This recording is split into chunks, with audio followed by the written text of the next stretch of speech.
Hair is deeply personal, and in my community, it comes fully loaded with the weight of history, judgment, and scrutiny. Tonight, though, a moment to exhale. Across the country, some Black journalists and TV hosts are wearing their hair in natural or protective styles to make a statement about equity and beauty inclusivity for all of our viewers. Thus, this crown. Perhaps you've seen posts about it today. Today is National Crown Day, and it commemorates the passage of laws that outlaw race-based hair discrimination. Well, I gathered in conversation with some of my news sisters here at WUSA 9 and some women that you should know to talk about the Crown Act and loving who you are.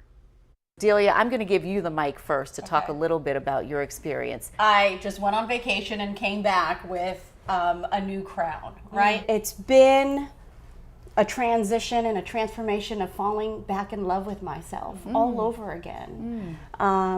It feels like myself. It feels empowering, liberating, right? But it also feels like I'm giving license to other women to embrace aging gracefully and moving into your natural and beautiful self. My curls are for me. You're not going to judge me.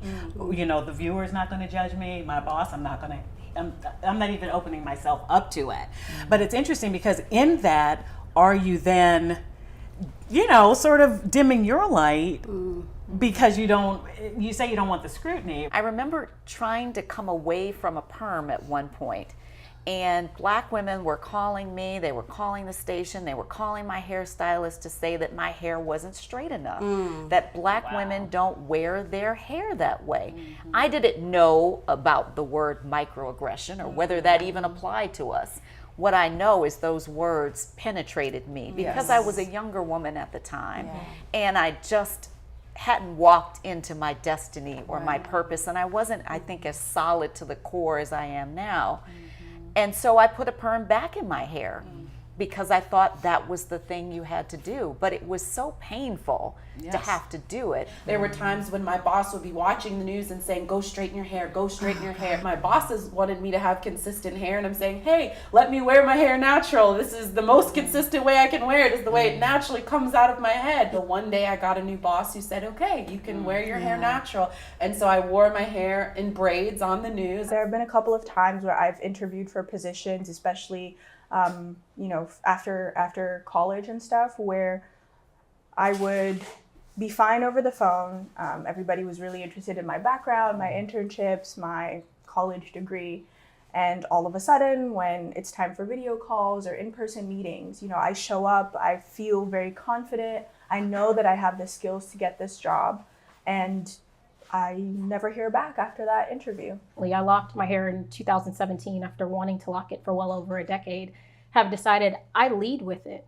So if we're going to discriminate, let's just get it all out of the way right up front. I've had folks in recent years say to me, walk up to me and tell me that they appreciate me bringing my full ethnicity to work.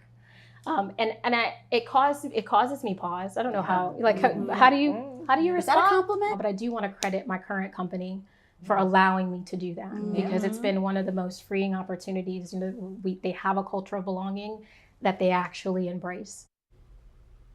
And again, you just heard Yolanda say she's really grateful for a company that gives her a platform to be a champion for diversity and equity and inclusion. And I'm grateful to have that same agency here at WUSA 9. And hopefully these kinds of conversations will urge other companies to be champions for both personhood and productivity. Now, we've only scratched the surface on this issue. I think you'll find our WUSA 9 Plus longer in conversation about the Crown Act to be very insightful. You'll hear much more about the women in this sister circle and our journeys.